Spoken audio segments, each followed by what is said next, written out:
این باربو تو آب انبار یه محصولی کاشته. یارو 2-3 ساعت دیگه مشتری میاد میگیره میبره قالشو میکنه تمام. مأمور آوردن؟ اوضاع خفنه مأمور آوردن. همه رو ببر زیر زمین زیر زمین. این مأمور شما هم بزن. چی بزنم؟ بزن آقا کارش نباشه. بیا ایشون اگه مأموره ما چجوری زدیم؟ همه در کنن یه سال این بدبخت من گذاشتم سر کار. کیو؟ هیچکی. چی میگی پس؟ هیچی. علی اعصابت خود چرت و پرت زیاد میگی ها. دست میذار روی نقطه ضعف من. دست میذارم نقطه حساسه. من که پدر سوخت منو برای چی میزنی؟ به خاطری که فکر نکنه تو موافق من نیستی. برای چی دوباره میزنی به خاطری که عامل نفاقات تویی. که غلط زیادی نکنی ها.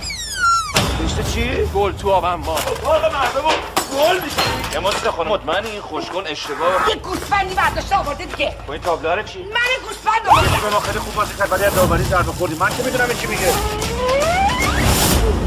نیوکاسل این چجوری دردسر انداختی؟ ببین